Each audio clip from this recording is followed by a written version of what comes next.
there, and welcome to Grey Muzzle Geekery for the week of June 10th, 2019, episode 18. I'm Dusty Red, and with me as always, I'm Dusty White. And we'll get into this week's news.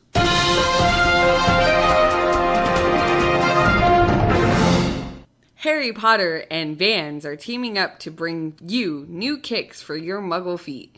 Are you ready to make your game predictions ahead of E3 2019?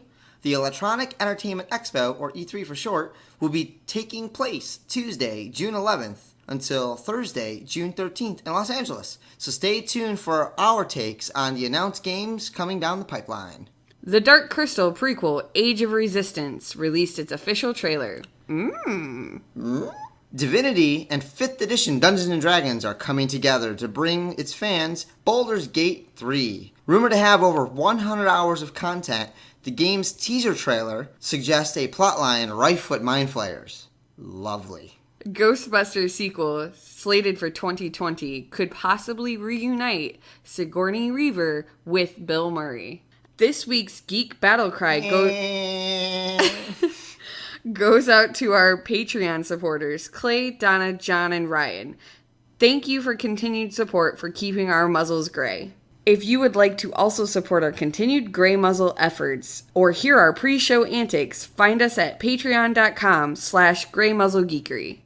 So, we'll get into this week's episode, and I think it's going to be a unique and special episode because this came into a Facebook feed of our Grey Muzzle Facebook account, which, again, you can find on Facebook. Look for Grey Muzzle Geekery.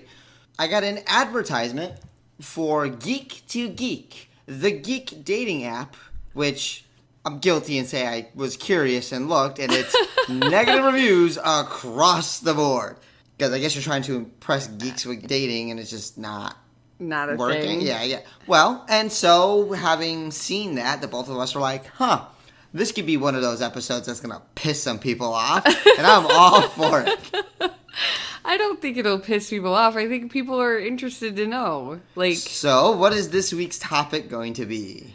So, it struck me as interesting to talk from somebody like myself or yourself who happened to have previously dated fellow geeks or introduced people into geekdom, where dating as a geek comes into play, or finding a significant other as a geek. So geek relationships. Yeah. So how do we look at geek relationships compared to everything else? Coffee's done. I gotta start my coffee at 11:45 at night. For our listeners, it's like 8 a.m. right now. Unless you're in crazy Eastern time, then it's 9. Have your second cup of coffee, Travis. Drink up. So Dating geek. So where do you want to go with this? Because this could become a very thick topic, no pun intended, that goes into something that may be multi-parts or multiple episodes, because there's a lot to be said when it comes to dating geek. And how do you want to begin? Do you want to go off of your history of dating geek? Do you want to talk, have you always dated geek? Honestly, yes.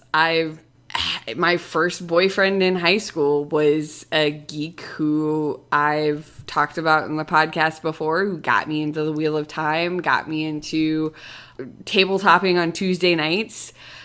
I wouldn't... Actual tabletopping games, not...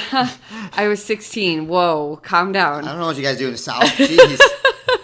So... We dated most of our high school years, 2 to 3 years, which in high school terms is a long time. Long-term relationship, right. So, yeah, I think officially I've always dated geek. I don't think I could date somebody that wasn't part of the LARP community, number one, or at least had some type of gamer aspects to them. And it's interesting that you say that you talk about the LARP community, and again, we're trying to stray away from our constant hammering of LARP, but this is a very particularly focused point, because if you're a LARPer, or in my case, a convention goer, right? I've done a lot of fur cons or furry conventions and stuff, and that's actually where one of my first dating, I definitely dated, because I went to an all-boys Catholic high school, so I didn't have... Problem number one. Yeah. So I did not have the opportunity to date in school. I mean, if I was going that way, sure, but I did not have an opportunity to have a girlfriend being in an all-boys Catholic school, and one that did not have a sister school. A lot of times you have a lot of, at least in the Chicagoland area, you will have all-male Catholic schools that will have a sister school that'll be an all-female Catholic school. Okay. So it's easier to get your prom dates and your homecoming dates and everything when you could literally go across the Did you yard. end up having prom or any of that? Oh, we had proms and stuff. Oh, okay. It was just fend for yourself, though. Like, go out there and go find a girlfriend, you freaking animals.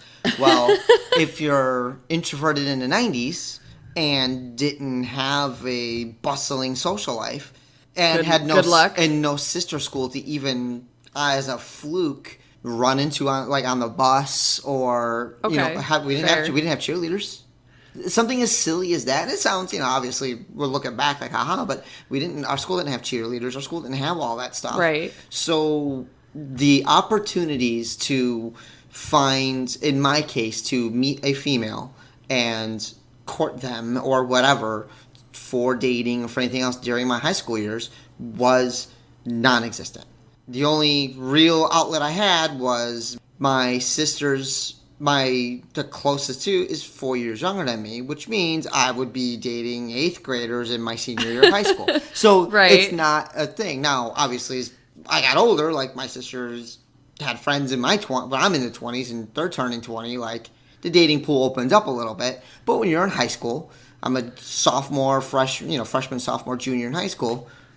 There's nothing there. There's nothing on the pipeline for me. Right. For me specifically. I'm not speaking on behalf of everybody, but for me specifically. So I definitely dated somebody who, in my freshman year of high school, she was still in 8th grade, which is so taboo. But, we took her to homecoming dance, and that was as far, really, as I got into that. So it really wasn't to my first girlfriend that I really hammer down and say, this is my girlfriend, was somebody that I met after LARPing, but wasn't a LARPer, was actually a furry artist. Okay. And so meeting her and talking with her, long distance, literally had a Canadian girlfriend. And was real. It was real. And secondly, I'm 18, 19 years old. I don't really make money or anything, so I couldn't maintain a long distance relationship with a Canadian. It just wasn't panning out. It wasn't feasible. It wasn't feasible. Unfortunately, it wasn't feasible. So why do I say all this, though? Roundabout way of, I dated a non-LARPer, but she ended up coming to an event or two because it was her way of seeing me. It was something I was involved with. And in your case, trying to date a LARPer or a non-LARPer, so if somebody comes and tries to date you and they're not a LARPer, you have your fiance is probably going to whoop your ass, but realistically, you have the fact that you have to explain, which in my case, I'm the single one here, I have to explain to whoever I'm dating, hey, I'm going to be gone all weekend. Right. And I actually kind of lived the flip side of it for a little while. I dated, again, my first boyfriend in high school who found LARPing, I think, when he was 16. He had 16, 17 with his group of friends. We had only been dating for maybe a few months when he was just like, hey, I'm going to go do this thing in the woods.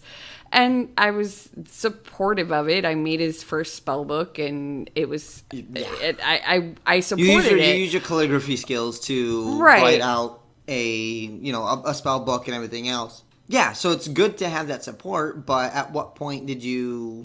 When he said, hey, I'm going to go be gone for an entire weekend, I didn't necessarily understand that. Like, it was, okay, I guess I'll go find something else to do.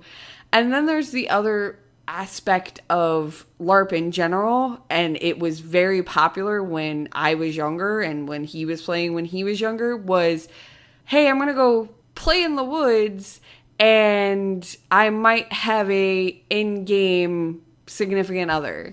Yeah, that was always a weird thing. Like, and I had to kind of wrap my brain around that, being a impressionable young female in a relationship that was very serious, and be like, okay, whatever you want, and didn't understand it until we were way past being together.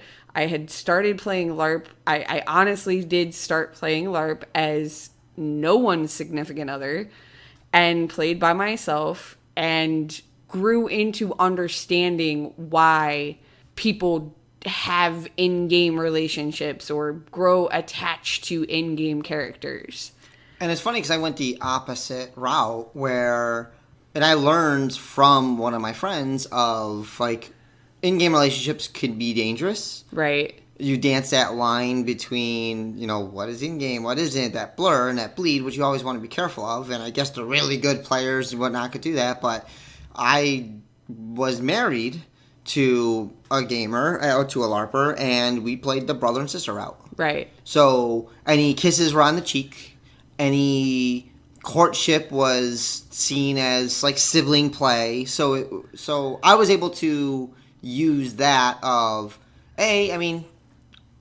call for what it is. Like, I'm not a huge fan of the overt PDA event anyway. Because right. it is a primarily PG/PG-13 game. So family game, not a family making game. It's a family game, not a yes.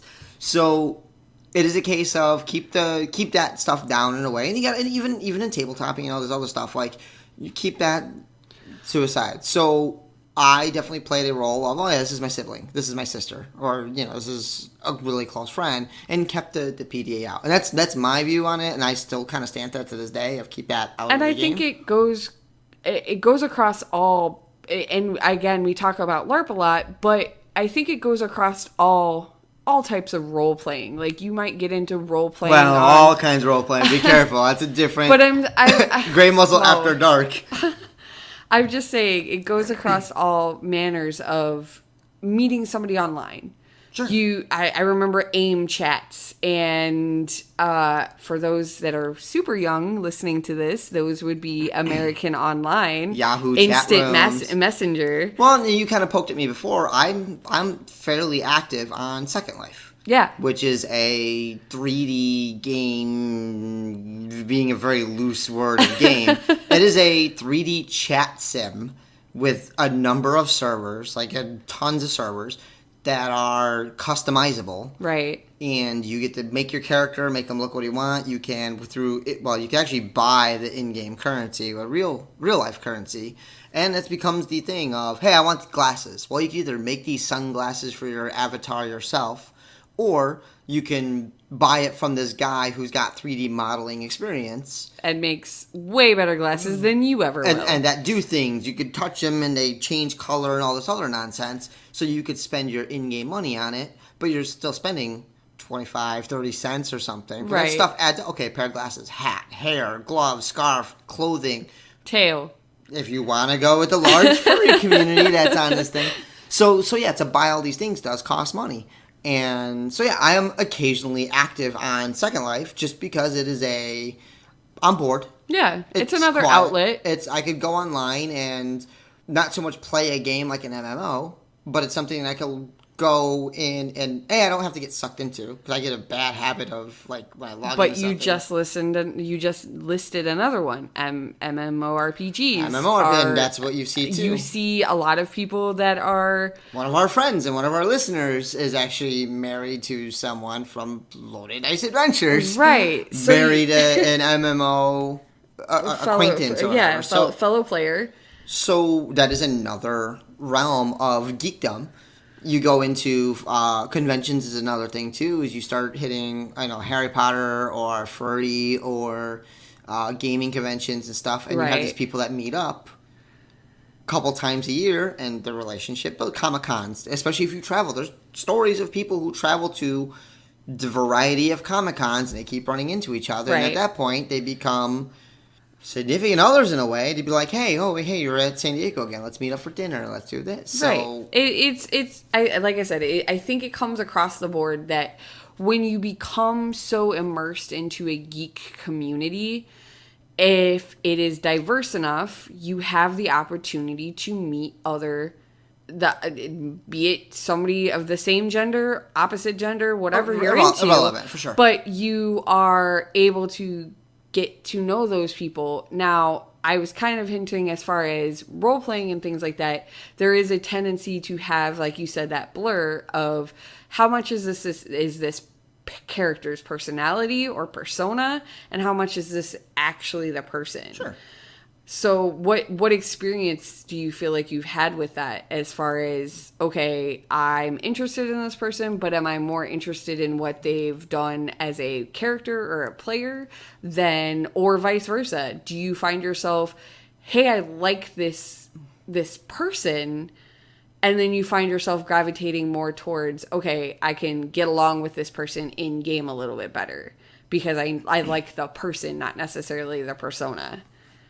Well, for me, it's a little weird because I have brought 2 significant others into game. Actually, 3, technically. Okay. So I was a LARPer. They were like, hey, we're dating. And I'm like, cool. I'm leaving for the weekend to go do this thing.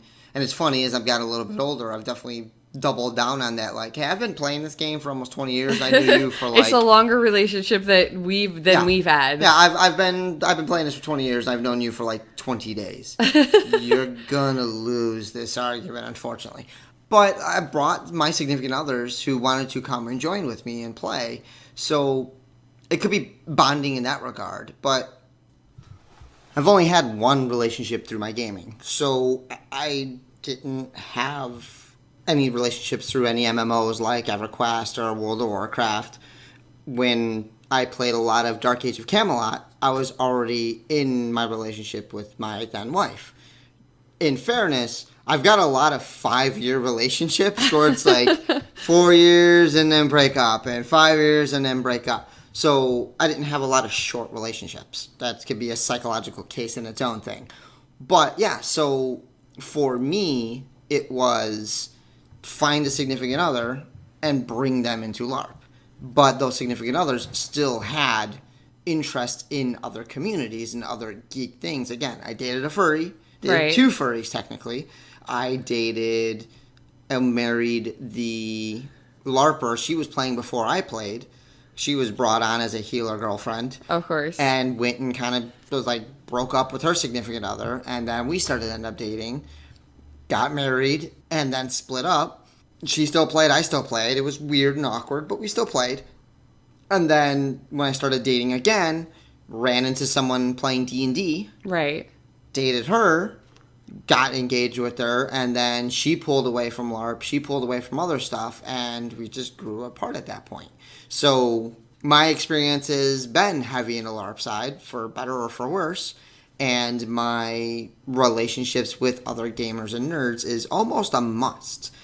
I'm not going to play or do a thing that have complete opposite interests in. And that's realistically what happened with one of my relationships. Of she drifted away from a lot of that stuff.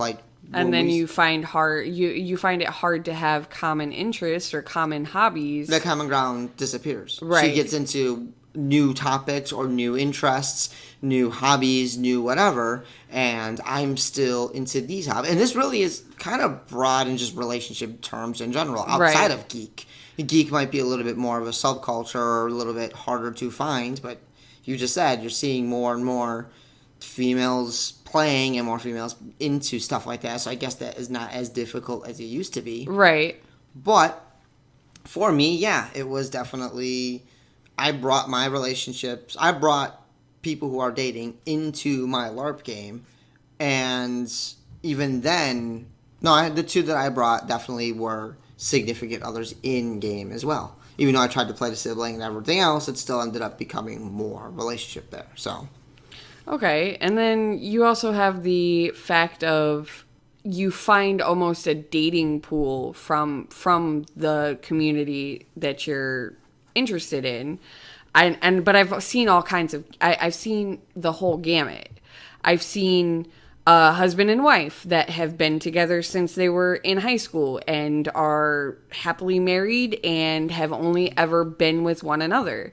You've got people that are in polyamorous relationships because that is what they choose to be into.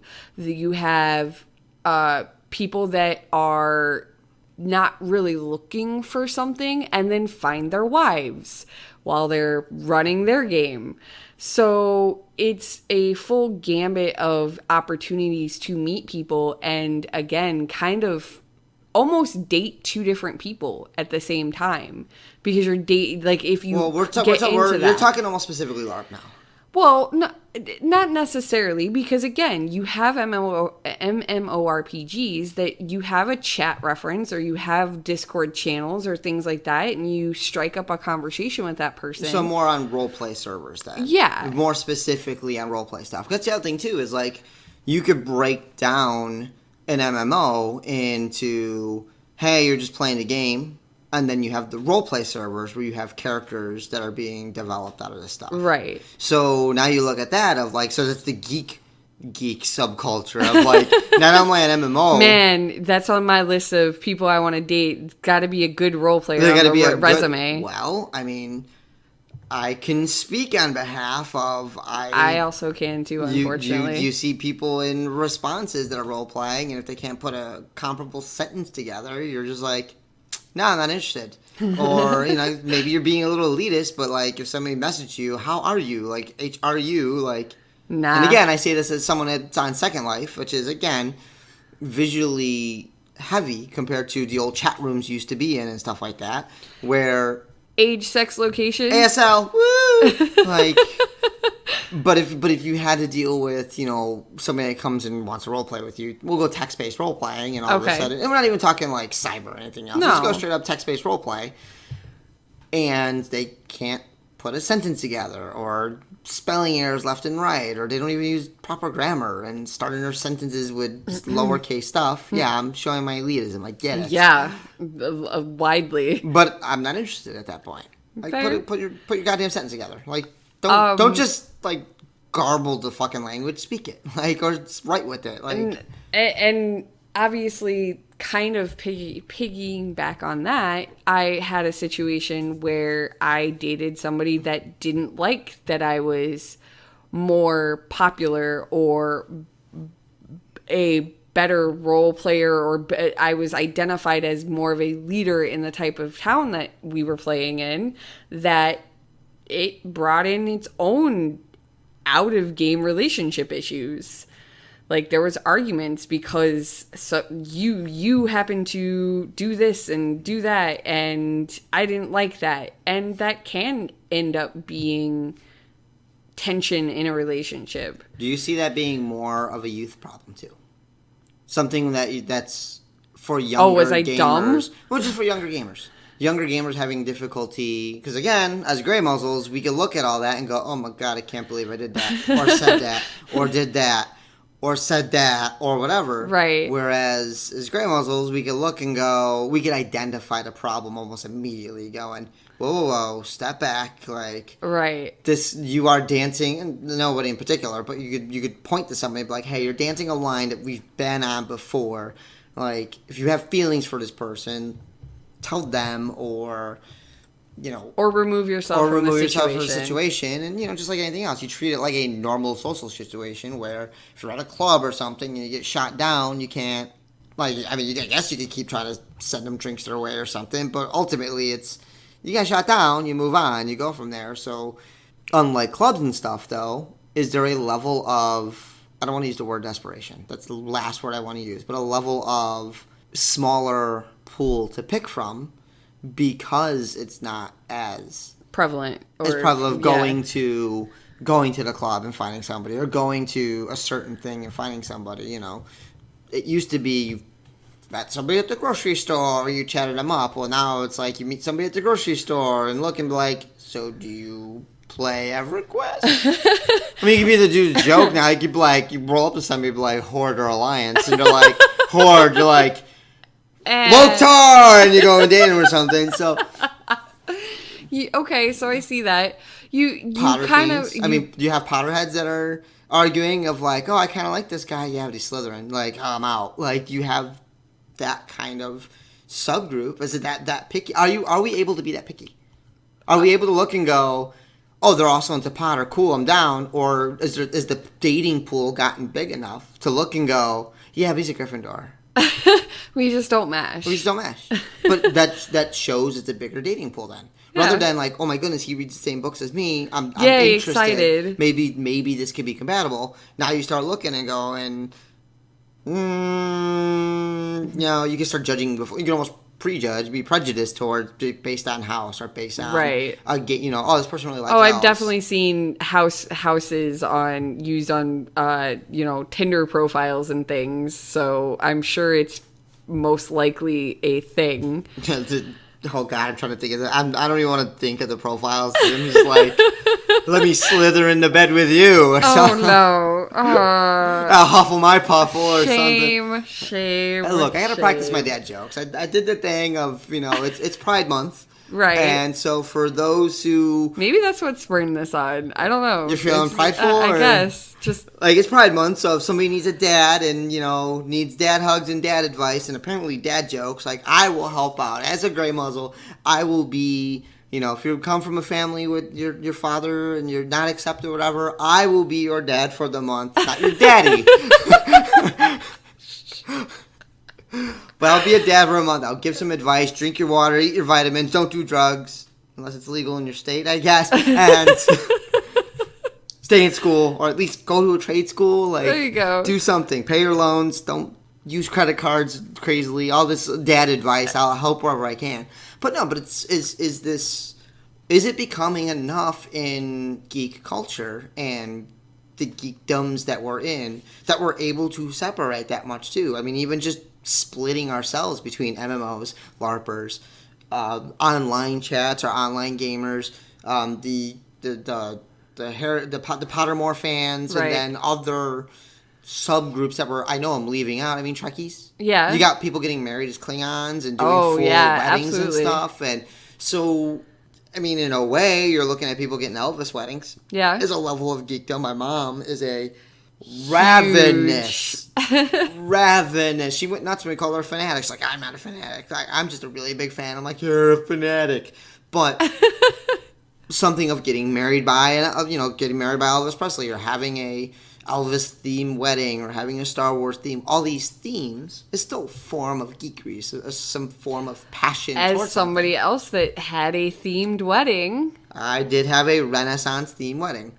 Like, my dad came dressed up as some freaking Spanish conquistador. Like, he was all in. So, these are levels of this geek stuff. But again, look, would we have had that kind of wedding if we didn't even have those relationships, those interests in what we had? I mean, our honeymoon was going to Dublin and hitting all these museums and hitting the jails and everything else because we had an interest in history. Right. So... And drinking. That's a story for another time. My trip to Dublin was a story that definitely has a period of blackoutness at like 3 p.m, which required me, like, by the time I came back into, like, oh, hey. You're on your honeymoon. I'm a human. Like, I'm here. Like, I'm not just this wandering bag of swill, meat like sack. this wandering meat sack of Guinness and Jameson. When I came to being and realized where I was and what I was doing, I was sitting in a panini shop with a half-eaten sandwich. Like, that is not joking.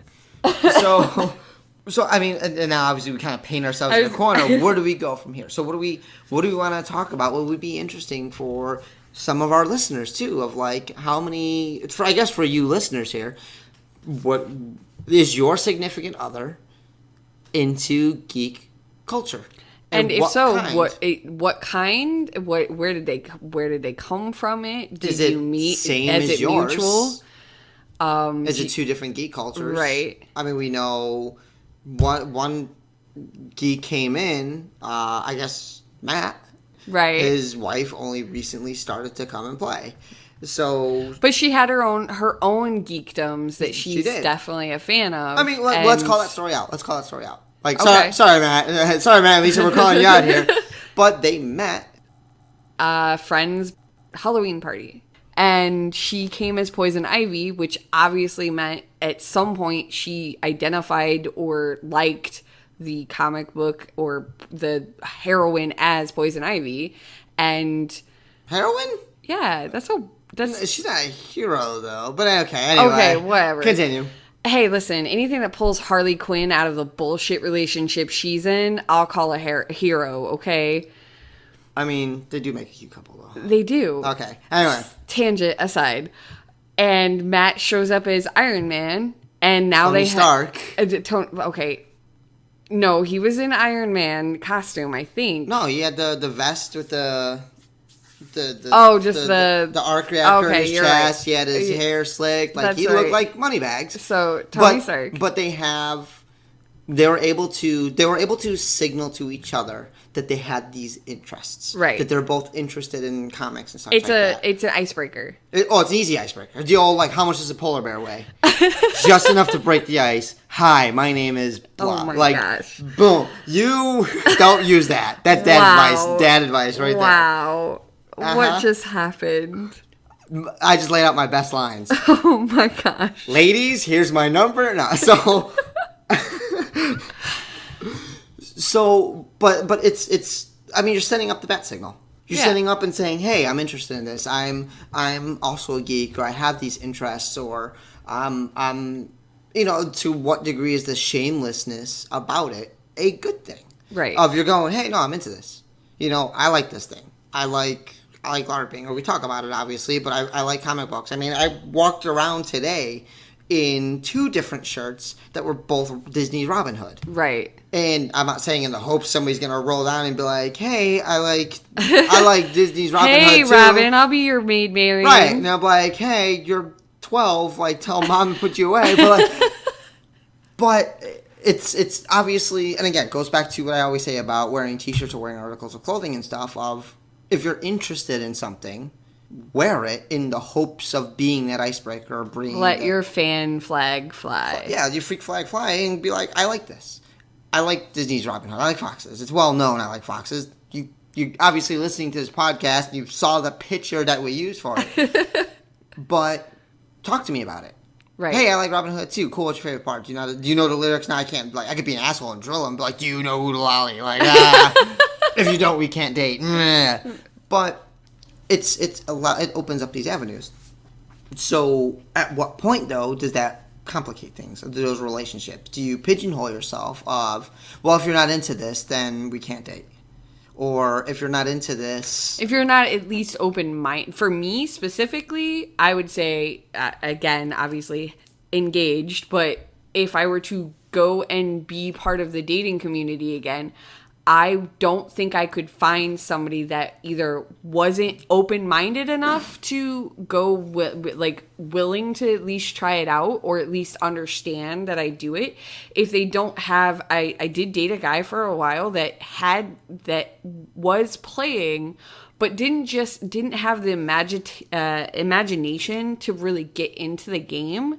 So he just didn't get into it like I did. He didn't get the same benefit from it. He understood that I would still go play and that was okay, but I don't see myself ever being with somebody that doesn't, at least at some point, enjoy the game with me. So where does that put someone like myself, who is a little on the older side, single, and set in his ways of, this is what I do. Right. I do this. And I made, it made the joke of, like, dating in your 30s is interesting because you start looking at people like, okay, I don't know if we're compatible, but they do have a 401k and health insurance. So we're compatible. But obviously, comedians everywhere has done, like, beat this to death. Right. Dating in an older age, and, 20s or 30s the new 20 and 50s the new 30. Honestly, I think you get to the point where you have to expand your neighborhood. Like, use it as a example of, so you have this game that you play, but you've either dated your way through said community already, which that does happen. What does happen? I mean, especially if you're younger and you are in your 20s, you do find your way. You find yourself gravitating towards opposite other people. And even the size of the community could not say hamstring that, but can. I mean, obviously, some of our LARPs do not have a big number. You'll get 100 players or 100 people to show. Of that 100, there's only a handful, a smattering that are actually available. Right. So you start running into that. Okay, you know, it's. But use it for. I'll use. To me, I always get worried of you don't want to shit where you eat. Okay. Like, last thing you want to do is.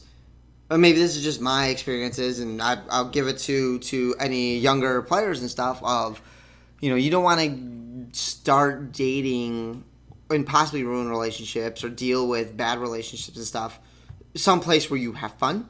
Right. Because otherwise, then you're showing up to game or showing up to. I mean, it's like dating your D&D party. If you're playing Dungeons and Dragons, you're dating with someone, and you how split many up. D&D tabletop games have been ended because oh my goodness, so and so has dated and broke up? Oh my goodness! Like, yeah, how many? It's a damn good question. I don't know if we actually do. Like, can we do a poll? Can we like run a poll? Like, has your D&D game been cut short because? Have a commercial on television of like. Do you suffer from mesothelioma? Have you lost a D&D partner because of bad relationships? Has your cleric left you? Like. So, but I'm wondering if like it's very similar things. Obviously, it's a much smaller scale because one bad relationship there ends the game. But if you want to use conventions, again, I'll use furry. That's where I was gonna go too. Furry is the easiest one to do, where you get into relationships and stuff. But then you also have the thing of, say, a relationship breaks up, rumors or conversations or groups of friends. Well, we're all Tony's friend, and you're all Tammy's friend, and it kind of splits apart between, right. Oh, we don't talk with them. Especially if it was some type of power couple in the community. Oh, power couples are always nightmarish. But to kind of go back to what I was saying, you have to broaden your neighborhood. You have to broaden your dating pool at that point. So you can, okay, so I am a LARPer. If I have, again, dated my way through, or I don't want to date somebody that at this game that I love playing, and I wouldn't risk doing that to complicate things, I would have to go and find other LARPs to play. And I know people that have done that. Well, they straying away from LARPs, even in MMO guilds and stuff like that. Like, you're playing in a guild, and now you got to jump servers. Yeah, because oh gosh, I was just even go to another guild, but at that point, now you left me for tier 1 guild. So yeah, I mean, where do you go? Yeah, you have to broaden your horizons at the same time. You do have to deal with like even starting a new relationship. When do you lay it out? When do you be like, hey, this is what I do? Like, obviously, I'm at the point where I just flat out, I don't hide it. Like, hey, what are you doing this weekend? I'm gonna go beat up nerds with phone. I'm gonna go roll some dice. I'm gonna go to a convention and get shitty drunk with a bunch of people in rug costumes. Like, and I'm okay with it. It's also, you actually kind of find yourself, at least, I know a couple of people that have lifelong friendships from these things that they did as geeks. And then they almost kind of find themselves gravitating back to each other. Because these friendships existed. They may never have dated while they were doing the geek together. But doing the geek together. That's the title of the show. That is the title of the show. Doing the geek together. Well done. But they may have not ever dated while they were doing the hobby together. No, you're right the first time. But because they had that lasting friendship because of it, they find themselves reconnecting and going, man, this person, I had great times with or great memories, and then something else can develop from that. Sure. And yeah, I mean, that's I guess what gets interesting when you're dealing with dating and geek, of how much of the interests are there, how much outside of the immediate geek. So if person A is really into comic books, right, but person B is really into Harry Potter stuff, obviously the compromise goes of, hey, you watch a movie with me, and we'll go and watch, Harry Potter 1, 2, and 3, and you get to come and watch MCU, right, at least up into Civil War with me, and then we'll go from there. So, I mean, yeah, like any relationship is going to be compromised. That's the Grey Muzzle in us going, any relationship anybody in, there's going to be give and take. There's going to be, and geek culture is no different. Where do the intersections lie and the difficulty? Obviously, your dating pool is different. Right. I think it's getting bigger due to popularity and stuff between Watchmen, between Game of Thrones, which, opened the floodgates for dude bro geeks. True. Which now you have LARPing and you have D&D being as big as it is. Like, you could go into the street right now and yell out, half-elf bard, and somebody's going to know what you're talking about. Okay. Whereas 5-10 years ago, you'd be like, crazy Get man out of the needs street. crazy man needs medicine or something. So terms and slang and all these other things are becoming more mainstream, and they are becoming understandable, and more people are playing D&D, more people know what these things are, more people are playing MMOs or versions of MMOs or other games that they could gravitate to. So that's all. I mean, to a degree, even board games are coming back, as like with all these different types of board games. There's geekery in there too, of I've definitely found myself in the last few years, mainly because I just don't have the time that I used to sit and play 12 hours of Risk. Fair. Where I like quick board games. I like games like Love Letter, games like Sushi Go, games like Guillotine. But there's communities of that too, of people that sit there and be like, oh, I love that game too, and Gloom and all these other things where they start playing those games, and all of a sudden you're like, oh, you like Gloom, I like Gloom too. What other card games or board games do you like? And all of a sudden a relationship could build off of that super niche. You've got bars, actually, that are kind of coming into their own with that and having game nights at bars. And it's no different than some other bar social night. Could you imagine that meet cute story? We went to a bar and met over our hands grazed as we both reached for the dice. Like, I just lost my mind for a second. I'm thinking of like karaoke nights, but it's like D&D karaoke nights.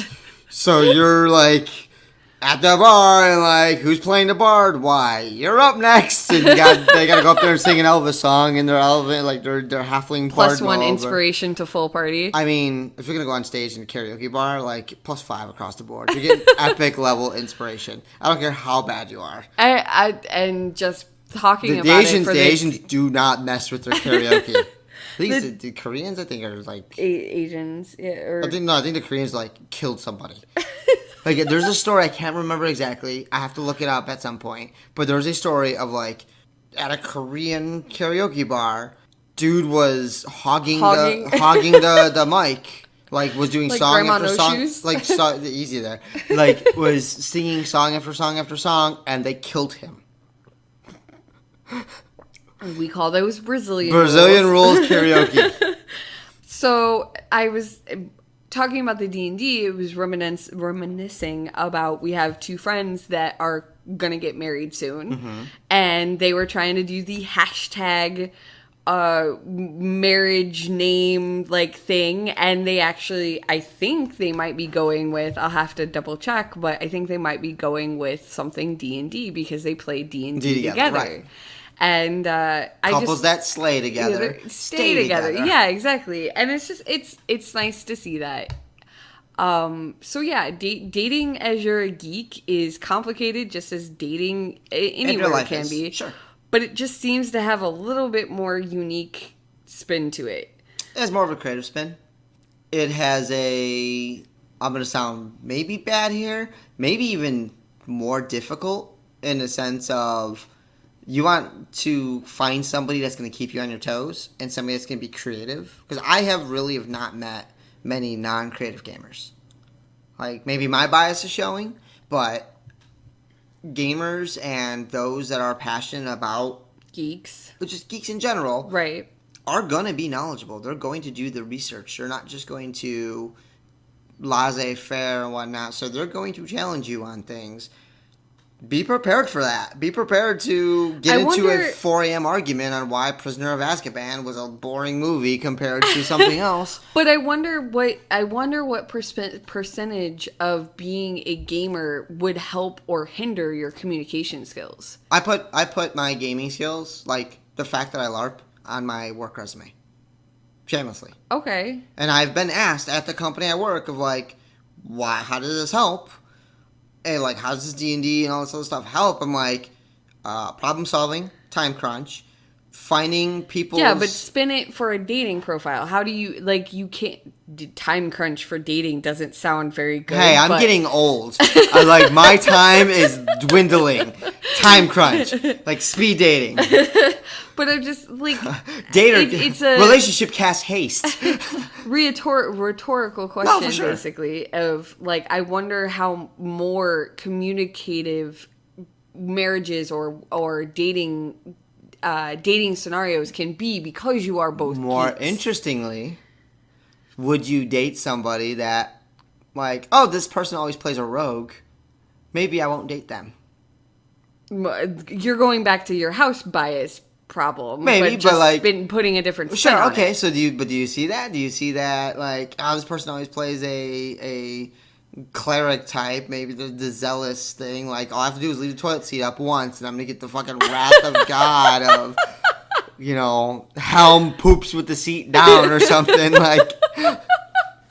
So, what, like, to me, it's just fascinating to see, like, what problems that would be unique in these geek worlds arguments. Yeah. What would be a legitimate, like, geek ending argument, of a relationship ending argument between geeks of, you know, I knew you, or your mother was a Slytherin, or your, you know, oh man, I just imagine somebody chasing somebody else with a batleth down the street or something.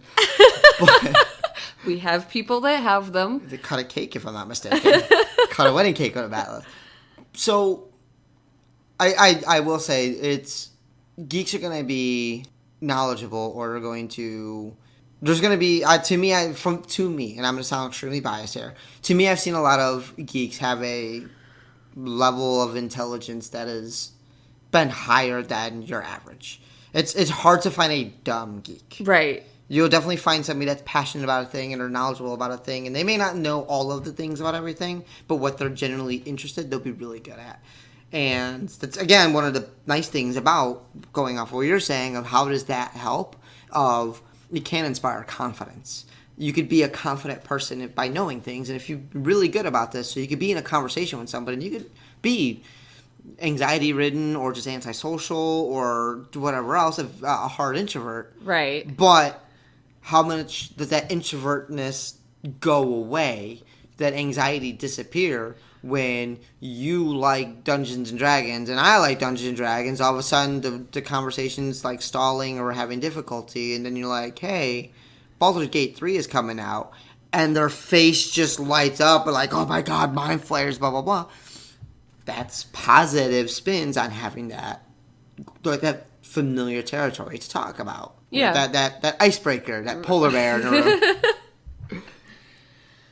All right. I think that's pretty much That beaten is, the dead horse of this dating topic. This particular episode, I would like to see what our listeners might have to say, and I know there's going to be questions that's going to come up. So if anything, I feel that this cab is rare. Part duo. So man, forget it. You're home to Bel Air. I think this is definitely a prequel. Okay. To what may come from our listeners, because I'm very curious to see some of their input. Email us. Send it on our Discord. Don't randomly message me on Facebook Messenger and whatnot. Send us our email at greymuzzlegeek@gmail.com, or you can send it on our Discord channel, our Discord server, of, hey, we have these questions, or we're curious about these things to talk about, because this is a very, very deep conversation that we're just kind of scratching and playing with the surface. Right. And there's definitely a level of seriousness that we don't have right now. Right. We're kind of messing around because this is a topic that could get really, really deep if you get into it. At what point does, your dating pool expand or collapse? At what point does your interests and your almost focus, for me particularly, my focus towards LARPing and these conventions and this other stuff does limit some of my dating pool of, hey, I need to explain to somebody that I'm going to be gone for a whole weekend, possibly 2 to 3 times a month. That just makes it, unless they're going to join me in this endeavor. Right. It makes that dating difficult. Well, I guess we'll see each other on weekdays, and maybe this weekend we'll do something together, or I pull away from the game, which again does happen. You're gonna have to pull out if you do the non-selfish thing and pull away. But realistically, it's all these factors that could come in, and some, and I know we have some listener questions that'll be, what happens with this, or what do you want to do with that? So I'm gonna leave that to you guys to ask and maybe put up scenarios of what would happen if X, Y, Z. How would you react? How should this happen? Because this is definitely going to be part 1, the prequel of what could possibly happen. And I guess down the road we will talk about other dating / relationships / other situations that come from geek culture and of geeks dating geeks and of non-geeks dating geeks. And maybe even look at non-geeks and non-geeks together talking about certain things, because it does make for interesting talk of at what point does a relationship benefit or suffer from this passion on a particular topic or on a particular interest. I don't know. Do you want to take this week's quotes and go into there? So I'm pretty much done. We've got nothing left on this for at least this week. And as always, I'm Dusty Red. I'm Dusty White. And we are all geeks. To be otherwise may very well mean to live without passion. Good night. Good night.